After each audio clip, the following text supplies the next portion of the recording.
Je suis le directeur de l'Institut agricole de Bala, qui est un projet de coopération mis en place avec le canton du Jura depuis 2003. Alors, nous formons la jeunesse camerounaise et voire même sous-régionale, c'est-à-dire des autres pays d'Afrique centrale, le Gabon, le Tchad, le Congo, voire même la Côte d'Ivoire. Nous formons des jeunes dans les domaines de l'entrepreneuriat agricole, c'est-à-dire des jeunes qui sont formés, pas pour aller chercher du travail, mais pour créer en majorité des entreprises agricoles, donc créer des richesses pour leur région, pour leur famille, et voilà, s'autosuffire, être libre. Voilà un peu l'ensemble de nos formations. Donc nous avons plusieurs degrés de formation, des techniciens que vous appelez ici aussi les MATU, les bac plus 2, c'est MATU plus 2, et enfin nous arrivons au Master 1, Master 2, je ne sais pas au Jura comment vous l'appelez, mais c'est bac plus 4, bac plus 5. En 2003, nous avons commencé avec 30 apprenants. Aujourd'hui, nous avons plus de 1500 étudiants. Et sur ces 1500 étudiants, il y a à peu près 40% de femmes. Donc, on couvre vraiment toutes les formations au niveau de l'entrepreneuriat agricole, en partant de la production, transformation, commercialisation.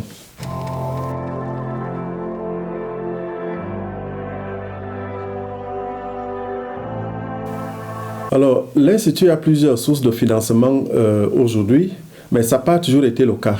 Quand on a démarré en 2003, la seule source de financement que nous avions, c'était la République canton du Jura suisse qui finançait et les investissements et le fonctionnement. Ensemble avec le conseil d'administration qui avait été mis en place, on a beaucoup travaillé pour augmenter les sources de financement de l'Institut. Donc aujourd'hui, nous avons la République canton du Jura, je vais dire la FICD maintenant, puisqu'ils ont passé la main à la FICD. La FICD qui reste majoritaire sur les financements. Donc on a quand même encore plus de 50% de notre financement qui vient de la FICD. Après, on a le gouvernement camerounais qui est très actif dans le projet, qui a valorisé ce projet sur le plan national. On a d'autres financements comme la Banque mondiale a aussi intervenu chez nous. Et il y a le FIDA, c'est-à-dire le Fonds international de développement agricole, qui a aussi logé un programme qui forme plus de 400 jeunes chaque année et les installe. C'est-à-dire que ce programme nous donne des jeunes, nous confie des jeunes pour les former. Il donne un petit fonds à ces jeunes pour créer leur petite entreprise. Et l'Institut agricole, le BALA, est encore chargé du suivi après installation. Donc il y a, on peut dire, la FICD, le gouvernement camerounais, la Banque mondiale, le FIDA, dont j'ai parlé tout de suite, et la BAD aussi, la Banque africaine de développement.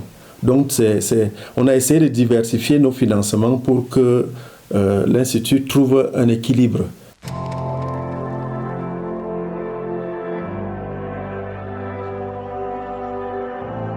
Alors, plusieurs projets sont développés sur place à l'Institut agricole de Bala. D'abord, le projet formation en elle-même, c'est-à-dire qu'on forme des jeunes sur plusieurs spécialités. Il y a la production animale, la production végétale, la transformation des produits, le suivi et accompagnement des producteurs et le coaching des jeunes que nous avons formés. Donc vraiment, c'est une large panoplie d'activités qui sont faites sur place. Et ces activités sont financées en majeure partie par d'abord les fonds propres, parce qu'il faut le dire. On a réussi à arriver à un autofinancement aujourd'hui qui avoisine les 60-70%, alors qu'il était à presque 0% en 2003. Donc, voilà, ces activités, les jeunes vont se former sur le domaine de la production végétale, c'est-à-dire la production du maïs, la production du manioc, la production des cultures de rente comme le cacao, le café, tout ça, on fait ça sur place. Maintenant, au niveau de la production animale, on va se retrouver avec des jeunes qui vont se former pour la production des poulets, la production de tout ce qui est volaille, la production des porcs, On fait même dans les gros ruminants, c'est-à-dire des bœufs que nous appelons chez nous aussi des zébus. Nous avons aussi commencé avec une ONG suisse toujours qu'on appelle Antena à développer ce que nous appelons l'agriculture biologique. Donc sur place, nous avons aussi mis cet aspect d'agriculture biologique qui est en train de se développer aussi. Donc vraiment, il y a une large panoplie d'activités de formation sur le terrain. Nous faisons aussi beaucoup de pisciculture. Donc les jeunes peuvent aussi se former sur la production d'abord d'alevins. Après, ils vont faire l'engraissement des poissons. Après, ils vont faire la transformation, c'est-à-dire fumer le poisson, toutes ces choses-là. Donc vraiment, c'est varié.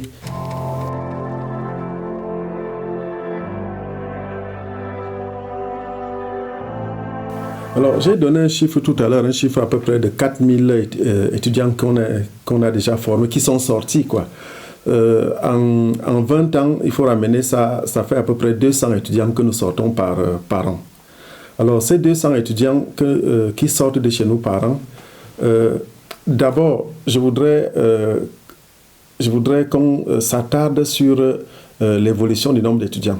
Parce que si on est passé de 30 étudiants en 2003 à plus de 1500 étudiants en 2021, c'est parce qu'il y a un intérêt vraiment porté à notre formation et à notre institution.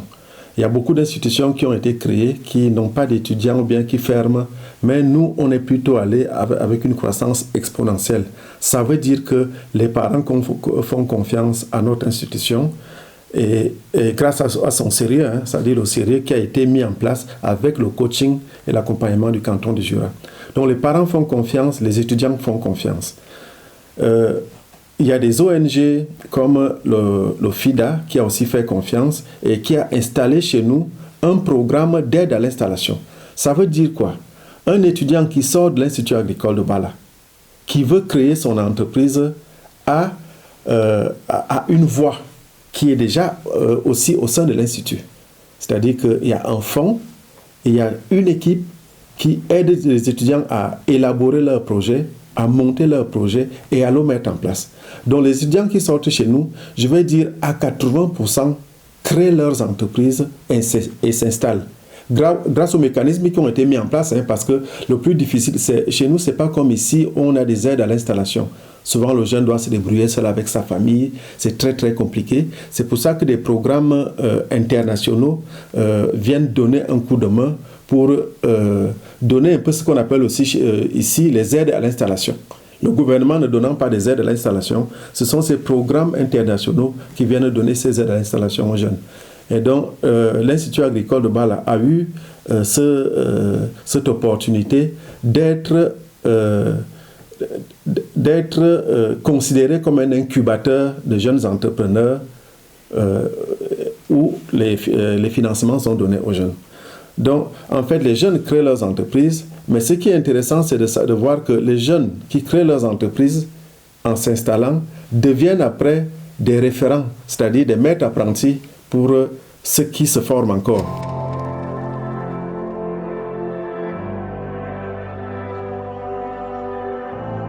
Les agriculteurs qui s'installent pour une production qui est consommée localement. Les productions qui vont à l'exportation sont très peu. On va parler du cacao et du café, et éventuellement la banane. Mais ça représente peut-être 10% de ceux qui peuvent s'installer et qui s'orientent dans ces filières. Mais les autres vont s'installer vers des productions qui sont consommées localement. Par exemple, un jeune qui produit du poulet de chair, son poulet de chair est vendu, il est consommé localement. Il n'est pas destiné à l'exportation. Un jeune qui se lance dans la production, je vais dire du maïs, son maïs est acheté par le producteur de poulet qui fait l'aliment et c'est consommé localement. Donc la majorité des jeunes qui s'installent produisent pour consommer localement. Mais nous avons quand même des projets de s'ouvrir à l'extérieur, éventuellement à certains pays de la sous-région comme le Gabon, la Guinée équatoriale, qui ne produisent pas beaucoup, mais qui ont beaucoup de ressources financières par rapport au pétrole et tout ça. Le Cameroun étant un pays très, très agricole, nous commençons à exporter nos produits agricoles vers ces pays-là. Et certains de nos jeunes sont installés dans ces filières d'exportation, mais de la sous-région uniquement.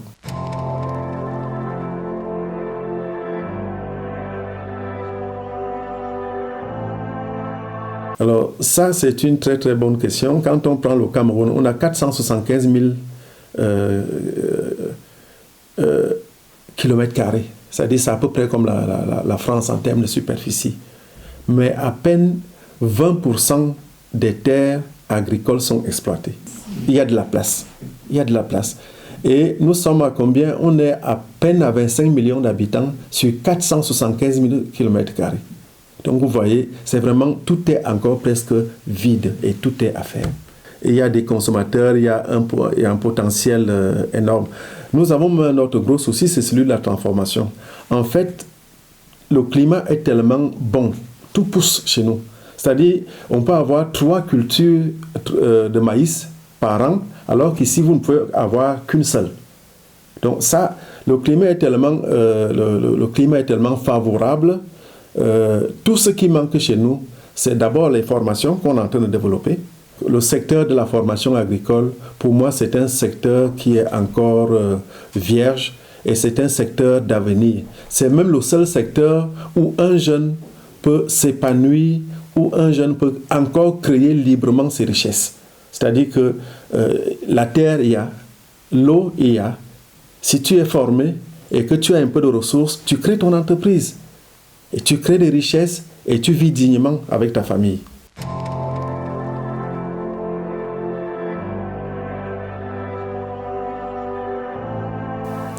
Alors, il y a le volet du changement climatique qui a aussi impacté, qui a impacté notre pays.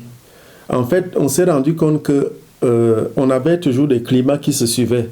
Une grande saison de pluie qui va faire à peu près 3 mois et demi. Une petite saison sèche qui suit, une grande saison de pluie, une petite saison de pluie. Donc ça s'enchaîne. Saison de pluie, saison sèche, saison de pluie, saison sèche. Et les paysans, par intuition, savaient qu'à telle période, on doit commencer les semis parce que les pluies vont commencer.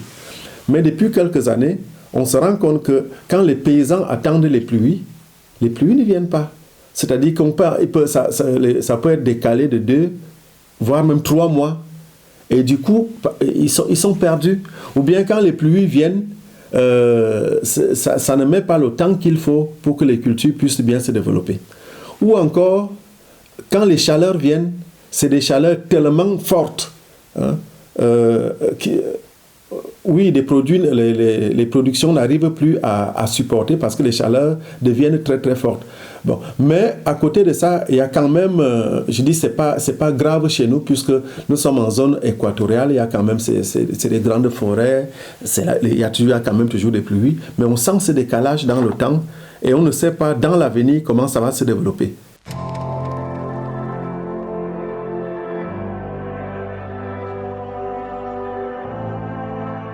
Bon, ce n'était pas directement avec l'Afrique. Le partenariat commence avec la République Canton du Jura depuis 2000. Et la République Canton du Jura, à travers son service de la coopération, a accompagné le projet de mise en place de l'Institut agricole de Bala pendant plus de 10 ans. Et après, le directeur de l'Afrique a rejoint l'équipe de la coopération comme expert pour pouvoir les accompagner dans ce projet. Donc, en fait, l'Afrique intervient chez nous depuis plus de 15 ans et les relations se passent très très bien puisque le directeur de l'Afrique, qui est directeur d'une école d'agriculture, moi qui vous parle, je suis directeur d'une école d'agriculture, donc on se comprend très bien. Nous parlons le même langage et c'est pour ça que depuis que l'Afrique est vraiment à la tête de cette coopération, on voit bien que les choses, c'était bien avant, mais on est passé à une étape supérieure. Et ça se voit sur place. Quand tu arrives, tu vois bien que les choses ont changé. Même le nombre d'étudiants qui a explosé, c'est grâce au soutien, à l'accompagnement, au coaching de l'Afrique.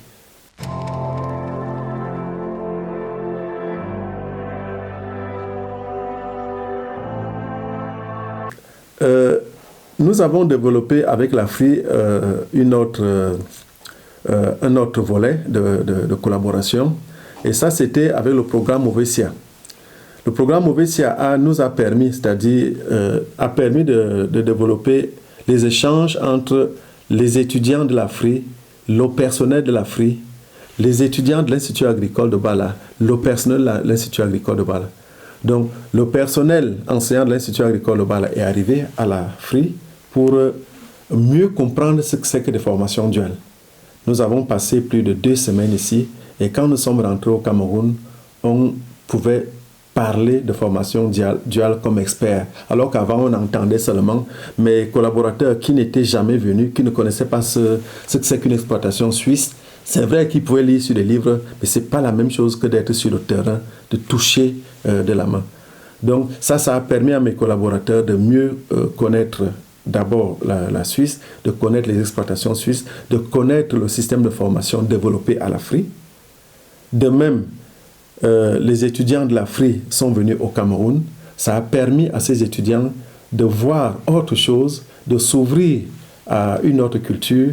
Et moi, j'ai été très impressionné en discutant avec certains de ces jeunes qui nous disaient, un jeune a dit un jour, chez nous, quand on coupe l'eau pendant quelques minutes, tout le monde on ne sait plus où aller parce que l'eau est coupée. Mais chez nous, l'eau est coupée presque 6 jours sur 7. Et il faut te débrouiller pour aller chercher l'eau à la source et continuer à travailler. Les jeunes étaient surpris de voir un jeune qui développe son exploitation avec la machette et la houe. C'est-à-dire que le matin, avec ses équipes, ils font des hectares à la main. Pour eux, c'était de l'imaginable. Et donc, quelque part, même eux, ils se sont remis en cause. Parce que parfois, on se plaint, mais on ne sait pas qu'ailleurs, c'est pire. Mais quand tu as vu ce qui se passe ailleurs, tu prends du recul. Et je pense que ça t'ouvre l'esprit et tu peux mieux collaborer avec les autres.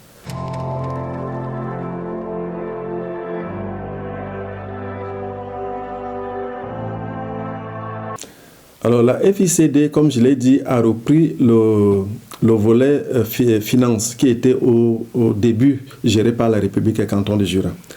Alors, depuis que la FICD est là, et c'est là aussi que la FRI a vraiment pris les rênes du projet, nous avons développé plusieurs projets.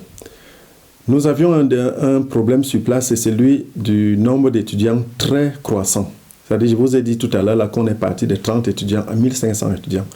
Or, quand tu as 30 étudiants, tu as 500 étudiants, tu n'as pas besoin des mêmes... Le besoin des infrastructures n'est pas le même que quand tu as 1500 étudiants. Et là, la FICD nous a vraiment aidés dessus. C'est-à-dire, construire des nouvelles infrastructures pour accueillir des étudiants. Le dernier projet que nous avons monté en 2020 avec la FICD, c'était la construction de 12 salles de classe modernes. Et ce projet a été financé, une fois de plus, avec la contribution d'autres partenaires suisses, en l'occurrence le canton de Berne, dont nous remercions ici, et la République et Canton du Jura. Donc c'est un financement avec plusieurs partenaires. Alors nous avons construit ce bloc de 12 salles de classe modernes équipées, qui nous a permis vraiment de résoudre le problème de salles de classe, qui était déjà un problème, on ne savait même plus quoi faire, plusieurs niveaux se retrouvaient dans la même salle de classe. Donc ça a vraiment permis à l'IAO de résoudre ce problème de salle de classe. Maintenant, nous avions à peu près 80 étudiants par salle. Aujourd'hui, nous avons entre 40 et 50. Ce qui est dans notre pays, c'est la norme. En Suisse, c'est peut-être 25, mais chez nous, quand tu es déjà à 50, tu es considéré comme l'un des meilleurs établissements.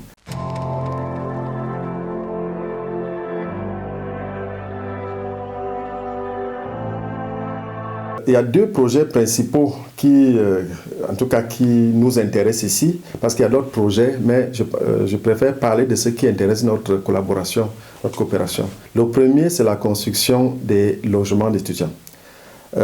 Autant vous voyez, nous voulons développer un rayonnement sous-régional. Parce que arriver au stade où l'IAO est arrivé aujourd'hui, beaucoup de pays, même beaucoup de pays de la sous-région ne peuvent pas se permettre une telle infrastructure. Donc on se dit, nous on a la chance de l'avoir, on doit accueillir des étudiants des autres pays. Et c'est ce qui est arrivé. Avec l'ambassade suisse, on a pu accueillir l'année passée plus de 20 étudiants de 5 pays d'Afrique centrale. Donc l'ambassade suisse a donné des bourses aux jeunes de la Guinée équatoriale, du Gabon, du Congo, du Centrafrique, de la Côte d'Ivoire, qui sont maintenant à l'IAO. Et donc ça permet ainsi de développer, de faire profiter les acquis de l'IAO à tous ces pays. Mais notre problème se pose. Autant nous avons déjà des salles de classe, quand les étudiants viennent de la Guinée équatoriale, viennent du Gabon, viennent de la Côte d'Ivoire, ils vont loger où? Le parent, quand il envoie son enfant, il souhaite qu'il loge à l'école.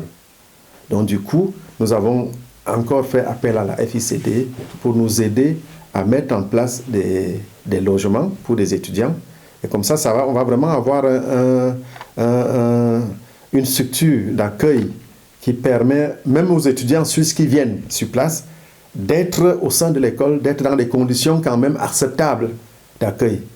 Donc là, la FICD a validé ce projet. Donc nous allons dans des prochains jours commencer la construction de 30 chambres d'étudiants. Une chambre pouvant accueillir 2, 3. Donc ça fait quand même, on peut avoir une capacité même de 100, d'accueil de 100 étudiants. L'autre projet a été la signature de la convention de collaboration avec l'école de Châteauneuf du Valais. Et ça rentre toujours dans le cadre de Movesia. Parce que dernièrement, quand le directeur de la FRI, avec le directeur de Movesia, Olivier Chop, ils sont venus au Cameroun, le directeur de l'école, le chef de formation de l'école de Châteauneuf était là. Il a tellement apprécié ce qui s'est passé qu'il s'est dit non, il faut qu'on mette aussi cette collaboration avec son école.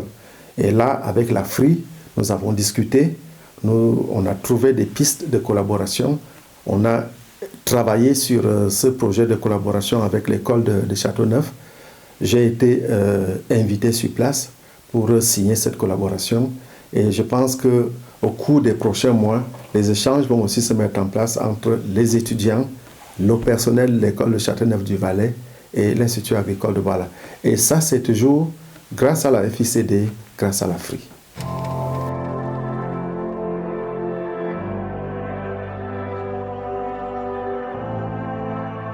Alors moi, s'il y a une photo qui me